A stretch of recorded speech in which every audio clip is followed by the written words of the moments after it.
The Cardinals and the Brewers. Man, do I have a lot to say about the Brewers. But first, let's start with the Cardinals, because since the trade deadline, they have been in fuego. They're playing really good baseball. The Cardinals have overtaken the Brewers for first place. They now have a 2-game lead in the Central, and it is the Cardinals' first division lead since June 22nd.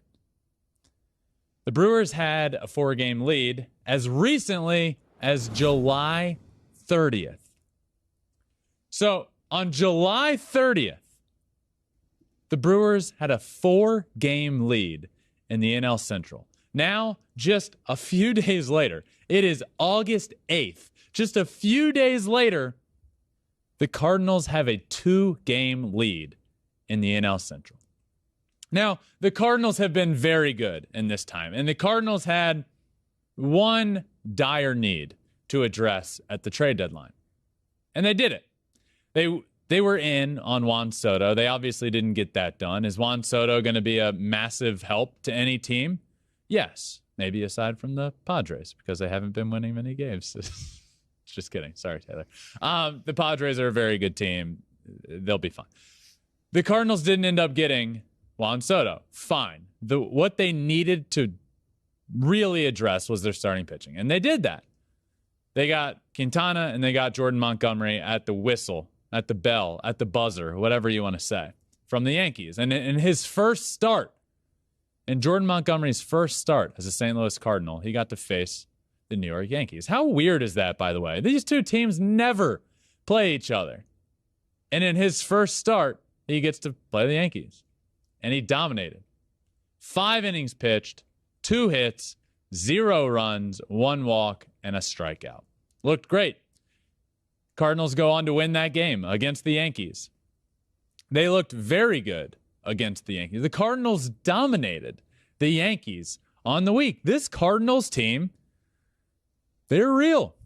So all year long, you've been having Nolan Arenado and Paul Goldschmidt have career years. Tommy Edman was really good in the first half. Tyler O'Neill wasn't great and has turned it on. So this offense is legit. But pitching-wise, they just needed help. Adam Wainwright was not the answer to be the workhorse all year long and the only guy in that rotation. You needed some help. They got help. So now this team is pretty complete. And you have Helsley in the back end of the bullpen, who has been one of the best closers in all of baseball. So the combined stat line for the Cardinals pitching acquisitions, Quintana, Stratton, and Montgomery, since the trade deadline, 13 innings pitched, 1 earned run, a 0.69 ERA, 4 hits, 5 walks, a 0.692 whip. I see you. Unbelievable. They've been really good. Those are the acquisitions that they needed. And they went out and they got it done. And since the trade deadline, they have been really good. The Cardinals have held their opponents to 3 runs or less in 8 of their 10 games, including 3 shutouts. They're allowing only 2 runs per game over their last 9 games and have held the Yankees, the number 2 offense in all of baseball, scoring 5.28 runs per game to only 3 total runs in the first 2 games of that series. Now, the last game of the series was obviously a slugfest. They both put up a bunch of runs. Cardinals end up winning. But the Cardinals pitching has been great. And that is a massive reason for why they now have a division lead. The reason the Cardinals are winning the division is because they've played well enough and they have gone on a winning streak, 7 in a row, which is the longest this season, to get to this point. Now on the other side of things, the reason the Cardinals are winning is because of their win streak. However, the Brewers have just been a massive disappointment. Let's start with their trade deadline. The Brewers were in first place at the trade deadline. At the deadline itself, they had a 3-game lead in the division. They got rid of their closer. Who cares? They were sellers at the deadline. I mean, what are you doing? Selling. Josh Hader, gone. Best closer in baseball over the last couple of years. I know he had struggled in there for a little bit, but he had the most saves in all of baseball when you trade him. You get in return the guy with the second most saves in all of baseball, and then a bunch of projects. Dinelson Lamet, he was a project, and guess what? DFA'd on arrival, basically. He's gone. He's now a Colorado Rocky. And then some prospects. I don't understand. I don't get what the Brewers were doing. They are a massive disappointment at the trade deadline. And you didn't get a top prospect back from the Padres for Josh Hader.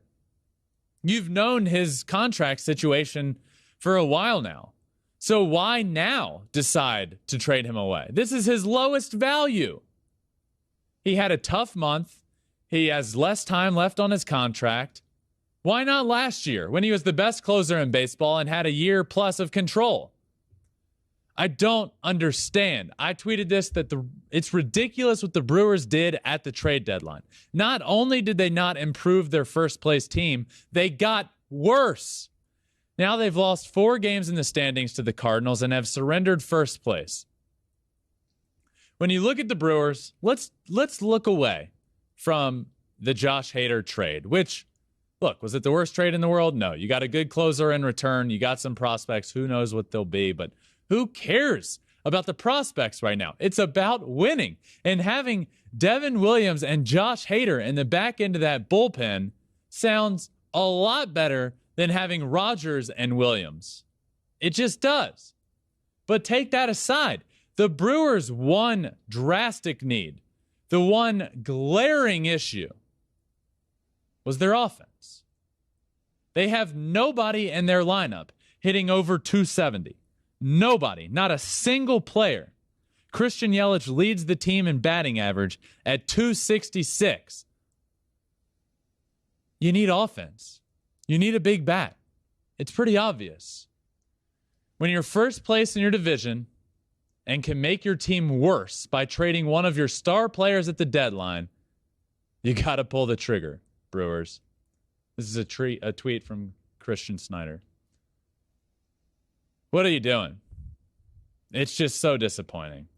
So in 5 games since trading Josh Hader, this is entering Sunday, the Brewers have allowed 4 runs in the 9th inning or later, including 2 walk-off losses to Pittsburgh.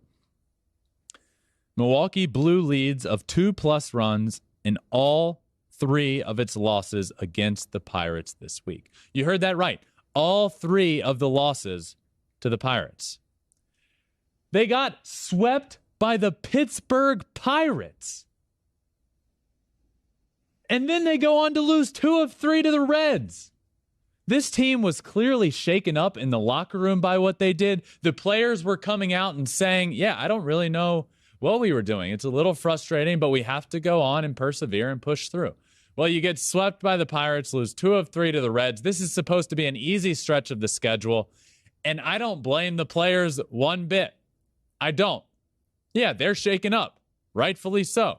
Their offense didn't improve at all. The back end of their bullpen got worse.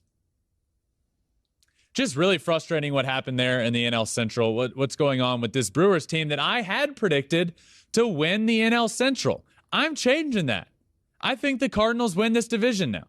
I don't think the Brewers make the playoffs. I mean, look, I think there's going to be one team in the NL Central that makes the playoffs, and it's going to be the team that wins the division. Other than that, Padres got a spot, Braves or Mets got a spot, and then it's going to come down to the Brewers or Cardinals and the Phillies. And right now, I'll take the Phillies. They at least decided to add at the deadline. They're the one team in the NL East that did anything, really. They got David Robertson. They got Noah Syndergaard. I mean, they went out and made moves. Got Brandon Marsh.